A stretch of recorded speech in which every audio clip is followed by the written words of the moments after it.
Voy a empezar contándoos un pequeño escándalo que ocurrió en otra iglesia hace muchísimos años ya, no en esta, sino en otra un poco más pequeñita. Y se trata de lo siguiente: hay una persona que en su afán de pues, ganarse la vida y buscar un trabajo, pues decidió hacer algo que en ese momento pues, no estaba muy bien visto y fue pues, montar un bar, ¿no? Claro, un bar es ese sitio donde vamos a tomar un cafecito, donde vamos a charlar, pero también es un sitio donde la gente pues va a tomar su cubata, a beber alcohol. Ahora ya no, pero en otros tiempos se fumaba mucho, se va a jugar a las cartas, a apostar. Cuando se ve un partido de fútbol, estos del Celta típicos, pues se escuchan palabras malsonantes, hay riñas, de todo, ¿no? Entonces, claro, un cristiano que monte un bar donde se hacen todas esas cosas, hombre, no sé qué pensáis. Bueno, la pregunta es, ¿cómo nos enfrentamos cuando nos encontramos a situaciones como esta, y hay muchas otras, donde vemos que otra persona de la iglesia está haciendo algo que consideramos que está mal, y sobre todo está mal de cara a la relación de nosotros como iglesia y delante del Señor? ¿Qué es lo que espera Dios que hagamos y qué es lo que espera Dios que no hagamos? Vamos a ver eso hoy, ¿de acuerdo? ¿Qué espera que hagamos y qué espera que no hagamos? Y nos vamos al texto que toca, que es Santiago capítulo 4 y versículos 11 y 12, solo 2 versículos hoy. Voy a esperar a que los veáis, los leemos juntos, vamos a reflexionar sobre ellos. Centrados en esto, ¿qué espera Dios que hagamos en situaciones como esta, donde tenemos que juzgar y discernir, y qué espera que no hagamos? Lo voy a leer en la versión Reina Valera del 60. Dice así el versículo 11: Hermanos, no murmuréis los unos de los otros. El que murmura del hermano y juzga a su hermano, murmura de la ley y juzga la ley. Pero si tú juzgas a la ley, no eres hacedor de la ley, sino juez. Uno solo es el dador de la ley, que puede salvar y perder. Pero tú, ¿quién eres para que juzgues a otro? Fijaos, la carta de Santiago es una carta eminentemente práctica. Habla muchísimo de las relaciones entre nosotros en la iglesia, unos con otros, nuestra conducta, nuestra forma de actuar. Es importante, es una carta enviada a muchísimas iglesias donde vemos que esto es lo importante. Ahora, ¿es importante solo la relación? ¿Esto está escrito para que en la iglesia nos comportemos así solo entre nosotros? No. El énfasis de hacerlo entre nosotros es porque hay que empezar por casa. Si queremos que los demás conozcan a Dios y queremos que los demás vean a Dios en la iglesia, necesitamos entre nosotros primero comportarnos de forma que Dios quiere para dar ejemplo y para reflejarlo a Él. Si no empezamos comportándonos así entre nosotros como iglesia, mucho menos lo vamos a hacer con los de fuera. Por tanto, el énfasis muchas veces que vemos de unos a otros, comportados así en la iglesia, entre unos y otros, ese énfasis no quiere decir que solo lo hagamos ahí, sino que por ahí es por donde tenemos que empezar. Por nuestros hermanos, por los compañeros, por nuestro prójimo, es por el que tenemos que empezar a hacer esto. Empezamos por casa. Ahora, ¿a qué se refiere aquí cuando dice no juzguéis unos a otros, no murmuréis unos de otros? ¿No tenemos los creyentes la responsabilidad de que cuando alguien hace algo malo, cuando alguien está dañando el nombre de Jesús, cuando nos estamos haciendo daño, cuando se está extendiendo el mal, decir algo? ¿No tenemos la responsabilidad los creyentes de juzgar, de discernir? La respuesta es que sí. Ahora, vamos a ver diferentes formas de juzgar. Y solo vamos a ver esto. En primer lugar, una forma de juzgar que Dios condena, que no aprueba, que no estamos llamados a hacer. Dios condena este juicio que vamos a ver. Pero en segundo lugar, vamos a ver en esta segunda parte cómo si el creyente, cómo si nosotros tenemos que discernir, tenemos que tener un criterio y tenemos también que actuar cuando vemos que hay cosas que se están haciendo mal. Entonces, primero estos dos puntos. El primero, cuando Dios condena el juicio y la crítica. Vemos aquí dos conceptos, dos palabras. Una es murmurar, en la versión Reina Valera, que en otras versiones, a lo mejor alguno de vosotros está viendo otra Biblia, pone hablar mal unos de otros, ¿no? Y después habla del juicio, que es otro concepto. Bien, vamos a ver estos dos conceptos porque están estrechamente relacionados, pero realmente se refieren a dos dimensiones diferentes. El primero, que es el juicio que vamos a ver, se refiere más a la dimensión del pensamiento. Cuando juzgamos, esto es la fábrica que se maquina aquí, y tú ahí es donde estableces un juicio, tú piensas. Aún no se lo has dicho a nadie, pero tú ya has sentenciado.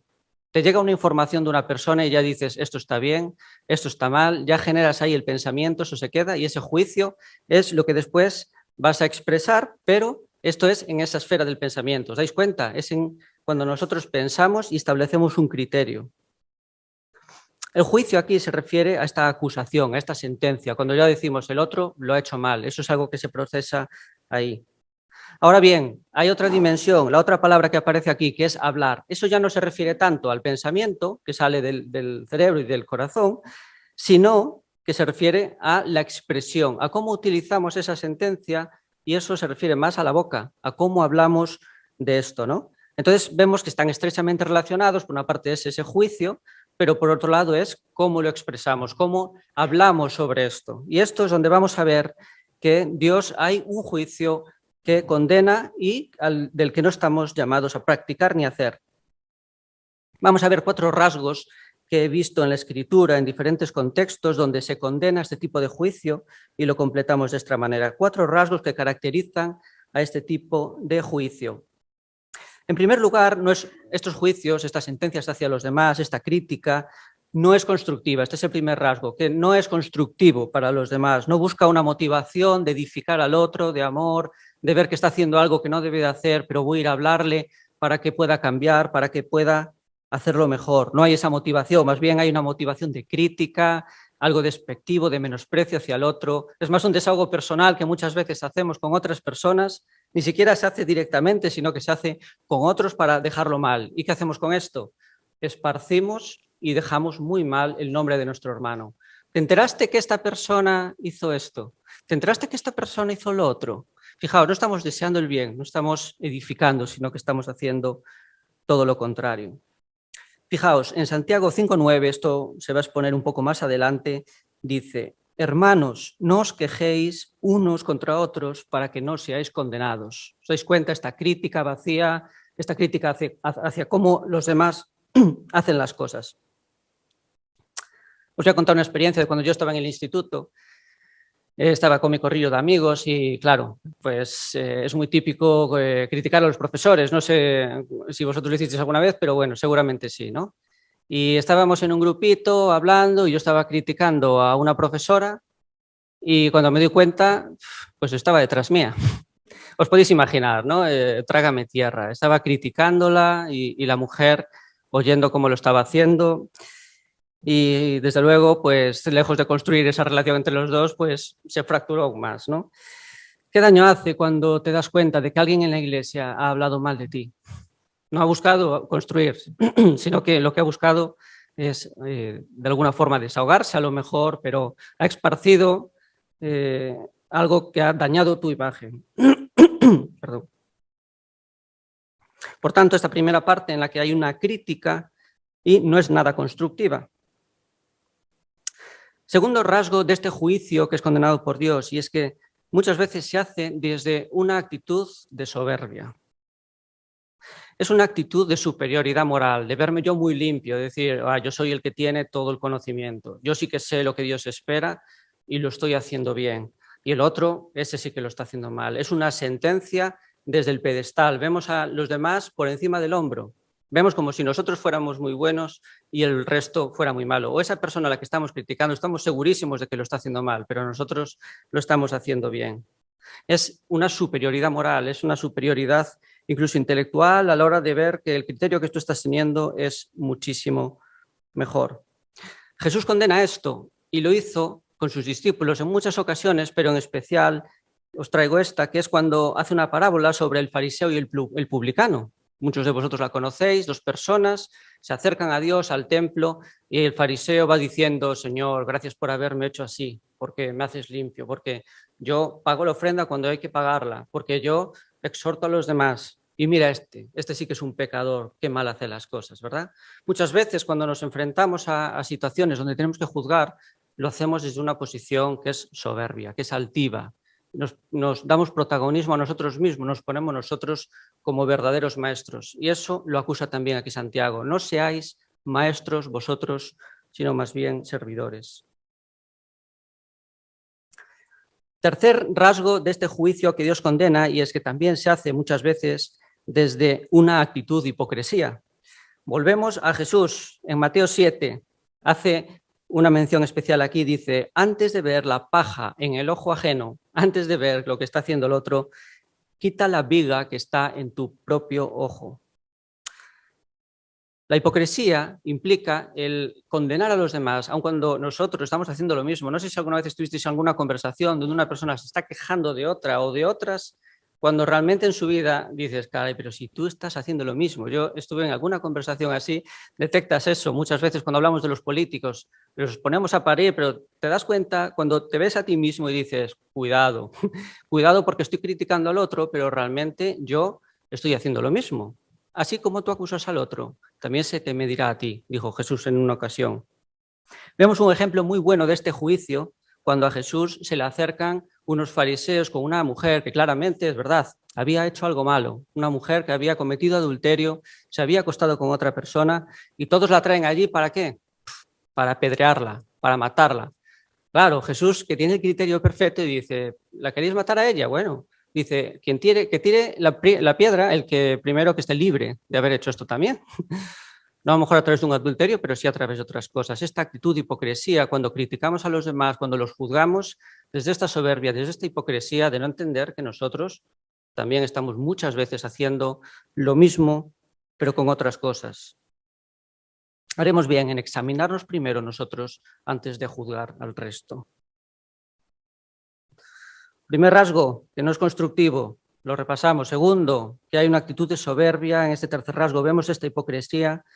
Y ahora, como cuarto rasgo y último, vemos que muchas veces nuestros juicios, y tenemos que ser conscientes de esto, es que se basa en criterios humanos. ¿Estamos seguros de lo que estamos juzgando viene de Dios? Nuestro criterio está muy influido por muchos factores que tienen que ver con muchas cosas. Vamos a ver algunas de ellas. Por ejemplo, la cultura. A lo mejor hay aspectos, cuando tú creciste en una cultura y los que venís de culturas diferentes, a lo mejor percibís esto, que en una cultura determinada hay algo que está mal, se ha crecido pensando que está mal en esa cultura, pero cruzáis el charco, los que venís de Sudamérica, por ejemplo, y veis que aquí eso no está tan mal. La cultura influye en nuestra forma de juzgar las cosas. A lo mejor nuestra trayectoria en la vida también. El otro día estaba leyendo, por ejemplo, por poneros un ejemplo, las memorias del abuelo de Esteban, de Edmundo Woodford, y en esas memorias relataba todo el problema que tuvo y una gran oposición, por ejemplo, con el catolicismo. Yo entendería que una persona que vivió todo eso con esa trayectoria, le hables hoy de que, vamos a poner un ejemplo, de que yo me reúno con un católico y se eche un poco para atrás, porque la oposición tan grande que tuvo que sufrir esas personas en ese momento, esa trayectoria, de alguna forma también influye en la forma en que nosotros establecemos nuestros juicios. Por eso que la trayectoria también influye y de alguna forma vicia ese juicio. A veces también nuestros gustos o las cosas con las que estamos muy concienciados. Estamos muy concienciados, por ejemplo, contra el tabaco y condenamos mucho a las personas que fuman, por ejemplo, y vemos claramente que eso es un pecado, pero a lo mejor no estamos nada concienciados con la falta de hacer deporte, cuando es algo tan importante también para mantener nuestra salud delante del Señor física. Y eso a lo mejor no estamos tan concienciados y ponemos mucho el énfasis en algunas cosas y a lo mejor ponemos muy poco énfasis en otras. De ahí que cuando nuestro juicio, ya sea por estos criterios que a veces son humanos, cuando juzgamos a la ligera como por otras cosas, realmente pueden estar viciados. Este último caso quizá es el caso de los amigos de Job. Cuando llegaron a él y probablemente influenciados por la cultura judía de la época, donde la bendición se obtenía por hacer las cosas bien delante del Señor, quizá juzgaron demasiado rápido. Y vemos cómo le acusaron de haber hecho algo malo y le decían, confiésanos lo que has hecho, cuando Job aparentemente no había hecho nada. Y vemos al final del capítulo como Dios le dice a los amigos de Job, no habéis dicho de mí lo bueno. Quizá porque juzgaron demasiado rápido, no se pararon a pensar en cuál era el criterio de Dios para ese juicio y lo establecieron ellos por sus propios medios. En este sentido, este juicio no estamos llamados a hacerlo, tenemos que tener cuidado, hay una seria advertencia de que estos juicios, unos con otros, dañan relaciones. Estos juicios, cuando los hacemos unos y otros de una forma ligera, cuando lo que queremos es desahogarnos, cuando vemos las cosas desde una postura de hipocresía, a veces de soberbia, si percibimos esto surge más de ese zoológico interior que tenemos dentro, que sale a la luz, pero no es algo espiritual. Y desde luego no ayuda a nuestras relaciones, y Santiago pone este foco en decir, no murmuréis los unos de los otros y no juzguéis a vuestros hermanos. Ahora bien, sí que el creyente tiene la responsabilidad de discernir, de establecer un criterio y de ayudarnos unos a otros a edificarnos. Y cuando alguien hace algo malo, cuando vemos que el nombre de Jesús está siendo manchado, sí que tenemos esa gran responsabilidad. No podemos equivocarnos y pensar que cualquier persona haga lo que quiera, que no se le puede juzgar. No juzgues a tu hermano, yo no me voy a meter. No, sí que tenemos los creyentes esa responsabilidad de discernir. Pero vamos a ver dos afirmaciones que veo aquí en el texto y cómo podemos hacerlo de una forma que honra a Dios, una forma en la que sí que vamos a poder establecer juicios y discernir. La primera afirmación la veo en el versículo 12. Fijaos qué seria advertencia de parte de Dios para estos juicios que hacemos, y dice así: solo hay un dador de la ley y juez que es poderoso para salvar y para destruir. Cambié aquí la versión porque en la versión de Reina Valera no aparece la palabra juez y es importante, dice solo hay un dador de la ley, creo, pero cogí la de la versión de las Américas porque dice que solo hay un dador de la ley y juez que es poderoso para salvar y destruir. Como digo, esto nos sitúa en una seria advertencia a tener en cuenta en los juicios que hacemos. No son juicios nuestros, son juicios de Dios. Cuando vayamos a establecer un discernimiento, un criterio para decir si una persona hizo algo bien o hizo algo mal, hemos de tener esto muy en cuenta para entender qué es lo que Dios, cuál es el criterio de Dios. Dios es lo que dice aquí, es que es el que tiene el criterio perfecto, es el que dio la ley. Él es el que muestra lo que está bien y lo que está mal. Y por otro lado, es el que tiene la autoridad para salvar y para perder. Esta autoridad, este criterio, viene de él. Vamos a ver, por lo tanto, dos recursos o dos herramientas para que podamos utilizar para entender qué es lo que Dios puede mostrarnos, para nosotros tener un criterio que sea sabio, para poder discernir y para poder hacer juicios hacia los demás. Dos recursos, dos herramientas.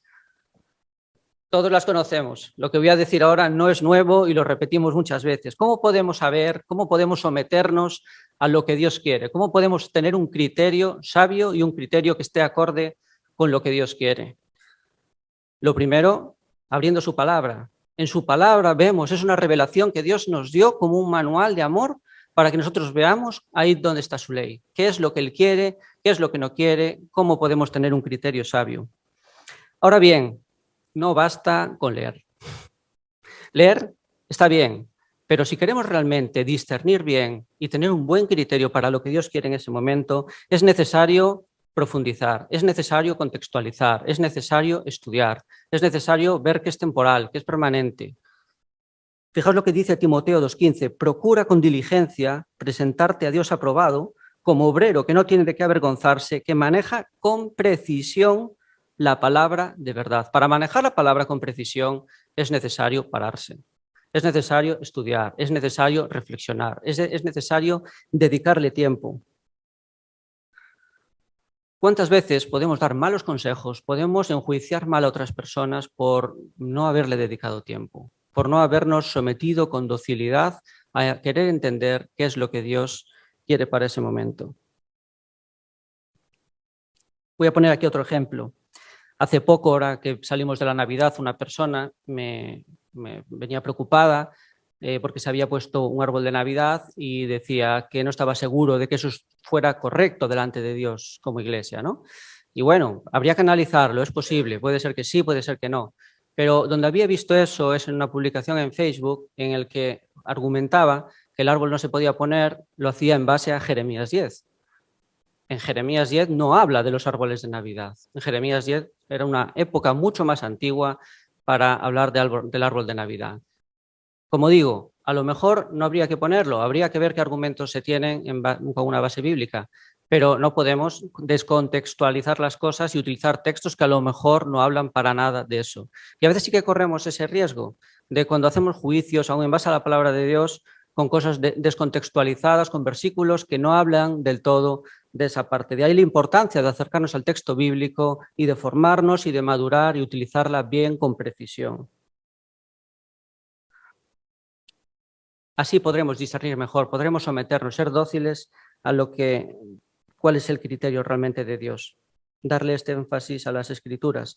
Ahora, por otro lado, otra herramienta, otro recurso, y es buscar la dirección del Espíritu Santo. El Espíritu Santo no es una invención, no es una fuerza. El Espíritu Santo es Dios viviendo aquí dentro. Es Dios guiándonos en nuestras debilidades, dándonos luz, como dice Juan 16:8, y cuando ven el Espíritu Santo, aquí ya está hablando Jesús del Espíritu, diciendo, convencerá al mundo de pecado. Haremos bien en buscar la dirección del Espíritu también en aquellas cosas en las que tendremos que discernir si eso está bien o está mal. Orando, siendo dóciles, diciendo, vamos a pararnos un momento con este tema, con esto, y voy a buscar la dirección del Señor en las Escrituras, pero buscando su dirección, que Él me dé claridad en esto también. Realmente el verdadero arrepentimiento de una persona cuando hace algo mal se da delante de Jesús. Nosotros podemos generar culpa muchas veces en una persona, pero el verdadero arrepentimiento, realmente cuando la persona se da cuenta de que ha hecho algo de forma genuina y verdadera y eso lo hace cambiar, es delante del Señor. Delante de la luz es donde tú percibes tu oscuridad. De ahí vamos a ver, esta es una conclusión de este apartado, de un acercamiento sabio cuando tenemos que juzgar lo que está haciendo alguna persona, es primero que el criterio no sea nuestro, ver un criterio donde la autoridad la tenga la palabra de Dios, bien utilizada con argumentos bíblicos. Y en segundo lugar, buscar siempre la dirección, tanto nosotros que juzgamos, pararnos un momento y decir, bueno, voy a ver realmente si esto es así, y también animar a la persona que a lo mejor creemos que lo está haciendo mal, para que delante de Dios se encuentre con Jesús y diga, vamos a orar por esto, y que el Señor muestre cuando una conducta hay que cambiarla. Esa parte donde se hace una advertencia, esta primera parte, donde Dios tiene la autoridad y haremos bien en someternos todos a qué es, cuál es su criterio, qué es lo que Él quiere. Segunda parte, al final del versículo 11, aquí nos muestra otra cosa, y es que nos dice que nuestro rol como creyentes no es el de ser jueces, sino que es el de ser hacedores de la ley. ¿Qué significa ser hacedores? Fijaos que es todo lo contrario a mirar para otro lado cuando alguien está haciendo algo malo. Ser hacedores implica una parte activa, implica estar en funcionamiento, estar pendientes, alerta, que alguien hace algo malo, a lo mejor hay que decirle algo. Y en este sentido, la amonestación, la exhortación, el estímulo de unos a otros sí que va a ser importante y desde luego es una responsabilidad, no solo para los ancianos que a lo mejor la tienen en especial, sino para todos los creyentes, esta parte de exhortarnos, de volvernos otra vez para hacer las cosas bien. Cuando vemos el nombre de Jesús y se está manchando, tan malo es juzgar mal como ver para otro lado y dejar que eso siga siendo así. Por tanto, esta responsabilidad que tenemos los creyentes en este discernimiento, en este juicio, en llevar a las personas hacia el Señor, está ahí. Ahora, cuando habla de ser hacedores de la ley, ¿de qué ley está hablando?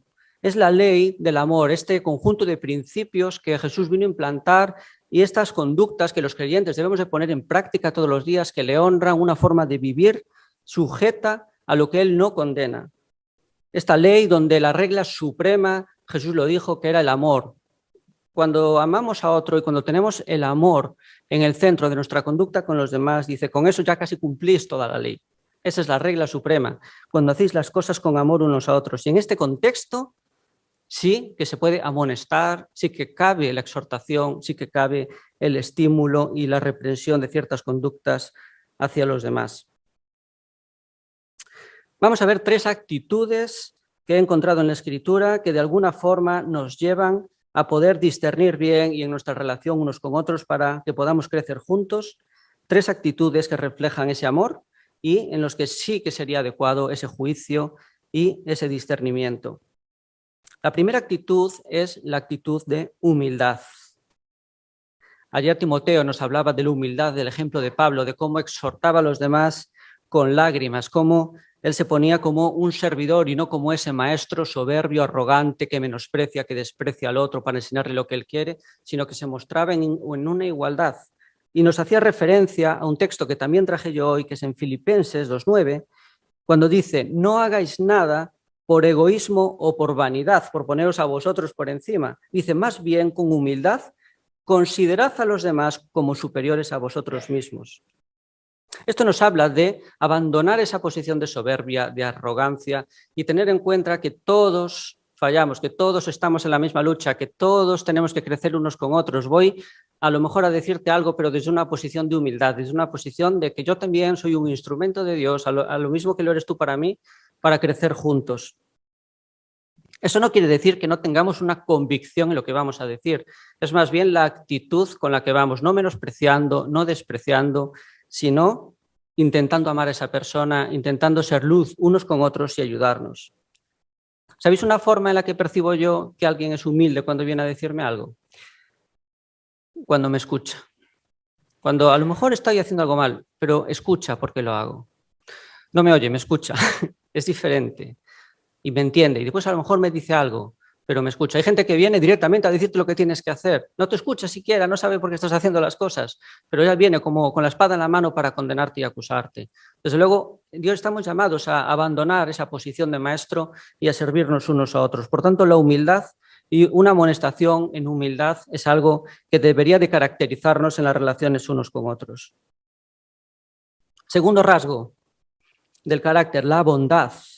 Esta actitud de la que deberíamos estar vestidos todos supone buscar el crecimiento de la otra persona, supone que lo acerquemos más a Jesús, supone amarlo de forma que cuando quieres amonestarlo o quieres exhortarlo es para hacer de él una persona que brille más, una persona que la consecuencia que va a tener es que hasta para él va a ser muchísimo mejor. En Santiago 5:19, fijaos, un poquito más adelante también habla de esto, dices, hermanos, si alguno entre vosotros se ha extraviado de la verdad y alguno le hace volver, sepa que el que haga volver al pecador del error de su camino, salvará de muerte un alma y cubrirá multitud de pecados. Fijaos, como no un juicio severo, pero sí una intervención para que la persona vuelva a estar centrada y dice, salvará un alma, fijaos. Tener bondad con los demás no significa tampoco esto que a veces se llama buenismo, que haya que decirlo todo con docilidad, dejar que la persona haga lo que quiera. No, a veces hay momentos en los que hay que ser severos, en el sentido de que hay que ser firmes y hay que decir las cosas con una amonestación seria. El mejor ejemplo de esto lo encuentro en Jesús. Cuando hablaba con los fariseos, a veces no les hablaba de forma dócil, les hablaba con palabras duras. Pero eran palabras que, si nos fijamos, el fin último que tenía Jesús era guiarlos al arrepentimiento, era que cambiaran su corazón, que volvieran a la verdad. No buscaba la condenación, no buscaba destruir al otro, no había una ambición de Jesús personal de hundirlos. Lo que buscaba era siempre el arrepentimiento, el que fueran nuevas criaturas, cambiadas, dejando de lado el mal, dejando una conducta que les iba a destruir para que se encontraran directamente con la verdad. Este es el espíritu cuando nos acercamos y cuando el Señor nos llama a acercarnos para exhortarnos y para amonestarnos unos a otros. Y por último, como un rasgo también con el que deberíamos de vestirnos todos, es el perdón. Todos deberíamos estar dispuestos a perdonar, así como Jesús nos perdonó a nosotros. Es en este sentido en el que dice en el versículo 11, el que habla mal de un hermano o juzga a su hermano, habla mal de la ley y juzga la ley. ¿Por qué? Porque cuando Dios ya perdonó a una persona que seguramente haya hecho algo malo, ¿cuántas veces Dios ya lo perdonó, pero nosotros en nuestro interior seguimos manteniendo un rencor, seguimos acusando, seguimos enemistados con esa persona, recordándole continuamente y recordando a los demás lo que hizo? Cuando hacemos eso, estamos juzgando el modelo de Dios. Cuando hacemos eso, estamos manchando la imagen de Dios y estamos juzgando su ley. Cuando ya Dios lo ha perdonado, ¿quién te crees que eres tú para seguir acusando a mi hijo? Eso es lo que nos dice aquí Santiago y de alguna forma nos dice Dios también. Por tanto, esa disposición a perdonar, así como nosotros hemos sido perdonados por Jesús, dándole ese protagonismo a Él, es algo que debería de caracterizar nuestra conducta, es algo que debería de caracterizar la forma en la que nos relacionamos unos con otros. Esa humildad, esa bondad. Sí, buscar que todos hagamos las cosas mejor delante del Señor, para nuestro bien, para el bien de la Iglesia, para brillar más, pero hacerlo con estas características. Como conclusión, voy a volver al ejemplo del principio. Este hombre que monta un bar. ¿Cómo reaccionamos ante esto? Podemos reaccionar haciendo un juicio como veíamos en la primera parte. Oye, ¿te enteraste que tal persona hizo? Es que ya le vale, ¿cómo hace eso? Y extender de esta manera, dañar su imagen, cuando él se entere de que hay otras personas en la iglesia que han estado hablando mal de él, se va a producir una ruptura, hay un daño en la iglesia y hay un daño para el Señor. Ahora, cuando detectamos una conducta como esta en la que decimos, cuidado, vamos a ver qué dice el Señor de esto, voy a buscar argumentos bíblicos, voy a darle la autoridad en la Biblia, no porque lo diga yo, sino porque he encontrado que esto es lo que Dios quiere para esa persona, para restaurarla y para su bien. Voy a ser dócil, voy a pensar un poquito, voy a buscar la dirección del Señor, vamos a buscarla juntos, voy a ir de cara con esa persona, le voy a hablar sobre esto y le voy a decir, vamos a orar juntos por esto, vamos a buscar la dirección del Señor juntos. Fijaos qué manera tan diferente de hacer un juicio. En uno, un juicio que rompe relaciones. En la segunda, es un discernimiento sabio que ayuda a tender puentes, que ayuda a mejorar y que nos ayuda a tener todos un mismo sentir, a crecer y cada uno, con lo que Dios le vaya mostrando, poder actuar mejor como iglesia. Desde luego, la iglesia debemos de ser y estamos llamados a ser un agente de restauración para las personas, a vivir con estos principios que el Señor dejó para nosotros de perdón, de discernimiento, de entender qué está bien, qué está mal, pero siempre sometidos a lo que Él dijo. Voy a poneros simplemente una ilustración para acabar, algo que tiene que ver también con la luz, como decía Bea. No sé si alguna vez os acercasteis a una ciudad grande como Madrid o Barcelona, de lejos, bueno, también podría ser aquí en Vigo, ¿no? Y cuando estás en la oscuridad, ves de repente a lo lejos ya una luz tremenda a la que quieres ir y ya empiezas a vislumbrarlo, ¿no? Bueno, esa luz que hay en la ciudad es una sola luz, no. Está formada por muchas farolitas, muy pequeñitas. Ahora, nosotros somos como esas farolas. Cuando criticamos a los demás, cuando hablamos mal de los hermanos, cuando hablamos más entre nosotros, se apaga nuestra luz y probablemente se apague la luz de la persona a la que hemos criticado cuando ésta se entere. Ahora, si nos cortamos y decimos vamos a hacer las cosas como Dios quiere, no voy a criticar al hermano, voy a buscar hacer las cosas lo mejor para él, actuando de esta manera, nuestra luz como farolita aún brilla más. Y la gente que está en la oscuridad, que no conoce al Señor, verá una ciudad a lo lejos, una iglesia de calle Colombia en la que brillaremos, en la que seremos un ejemplo para las personas en la forma que tenemos de comportarnos, en la forma que tenemos de amarnos, en la forma en la que tenemos de exhortarnos unos a otros. Y este es el llamado, y es el llamado que hace aquí Santiago, el no murmurar los unos de los otros, no hablar mal, no juzgar al hermano desde este punto de vista, sino ayudándonos con humildad, buscando cómo puedo ayudarte a ti, vestidos de esa forma en la que el mayor ejemplo para nosotros es Jesús. Así que nos llevamos esto para esta semana. Voy a orar y acabamos. Tenemos que pedirte perdón como iglesia porque tantas veces hacemos esto, criticar, muchas veces para desahogarnos nosotros, no consultarte cuando vemos que hay otras personas que creemos que están haciendo las cosas mal y sabemos que tú eres el que tiene toda la autoridad, tú eres el que establece los criterios perfectos para saber por qué las personas hacen lo que hacen y tú entiendes, Señor, la forma correcta y nos llamas a eso, a ser responsables en la forma en la que nos tratamos nosotros para que sea mejor para nosotros. Eso lo segundo, pero lo primero es para honrarte a ti y que seamos una iglesia que brille de verdad en esta ciudad, que la gente pueda ver en nuestras relaciones un atractivo, pueda preguntarse por qué nos comportamos así unos con otros, por qué nos exhortamos desde este amor, desde este querer hacer bien al hermano y que en esto te puedan ver a ti, en esto te puedan alabar a ti, que puedan verte y que puedan venir a esta iglesia y que puedan decir yo quiero a ese Jesús en mi vida, a ese Jesús que ha transformado tu carácter, que ha transformado la forma en la que tú te comportabas, viendo cómo te comportas ahora con el resto. Carga nuestros corazones si aún hay rencor hacia personas que tú ya has perdonado, personas que ya están viviendo en tu gracia, con una relación restaurada contigo, y nosotros es posible que en nuestro corazón pueda haber rencor aún, Señor, estamos juzgando tu ley cuando lo estamos haciendo así. Por eso te pido que nos ayudes en esto y que tu Espíritu nos guíe a tener un criterio claro y un criterio que te honre. Amén.